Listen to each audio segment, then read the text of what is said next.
Good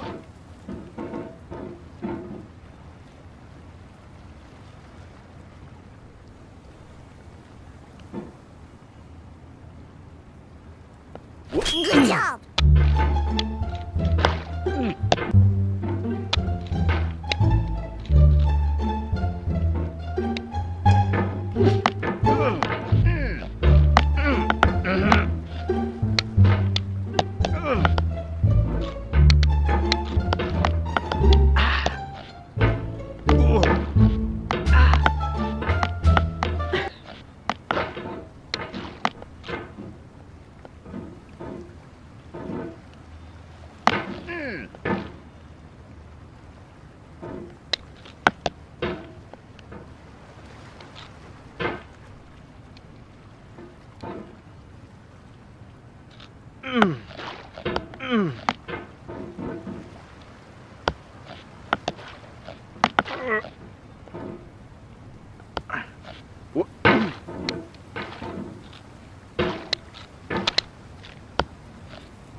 Alright, thanks for coming with me on this trip.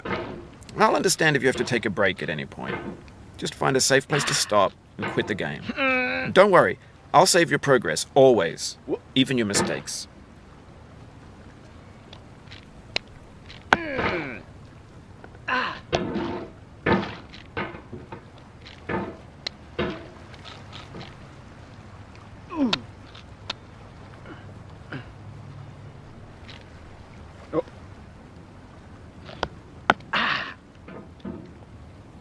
This game is a homage to a free game that came out in 2002, titled Sexy Hiking.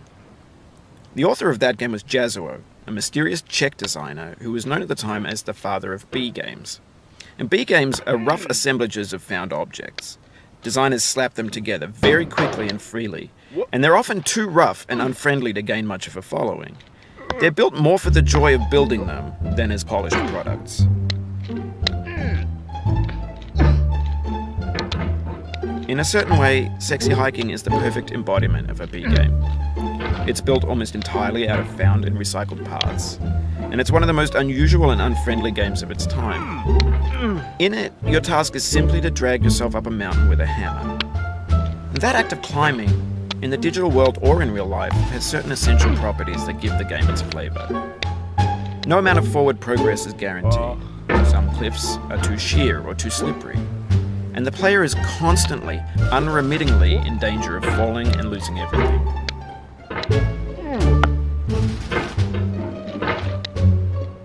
A few moments later, a few inches later, 2 hours later, 1 eternity later.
Two hours later.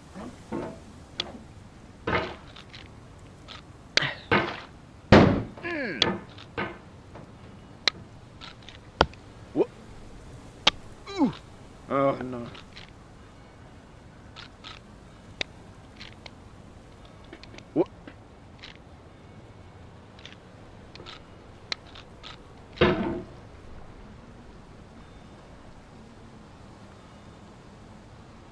Anyway, when you start Sexy Hiking, you're standing next to this dead tree that blocks the way to the entire rest of the game.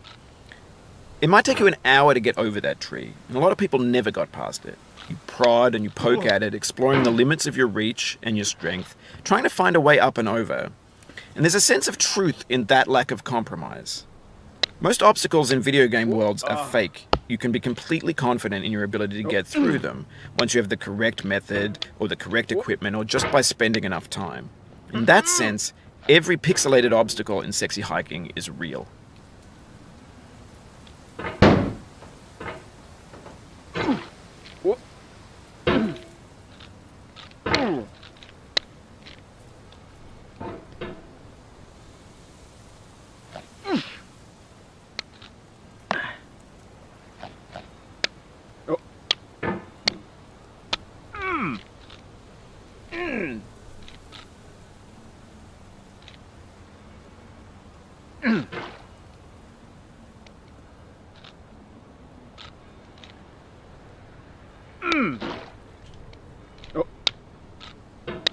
The obstacles in Sexy Hiking are unyielding, and that makes the game uniquely frustrating. But I'm not sure Jazuo intended to make a frustrating game. The frustration is just essential to the act of climbing, and it's authentic to the process of building a game about climbing. A funny thing happened to me as I was building this mountain.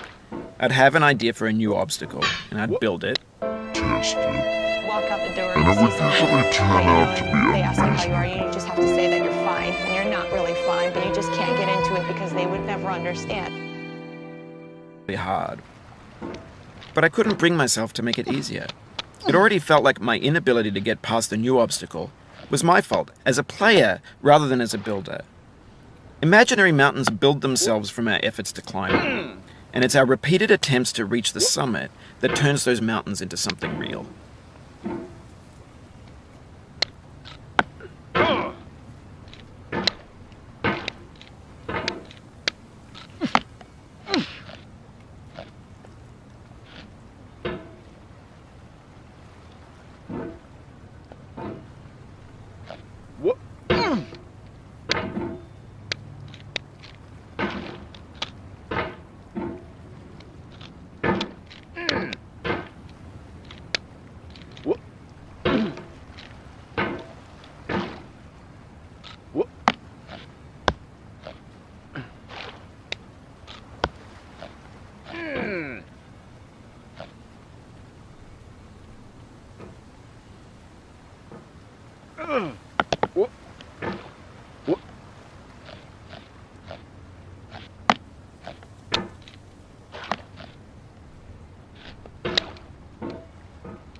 This thing that we call failure is not the falling down, but the staying down. Mary Pickford.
When you're building a video game world, you're building with ideas.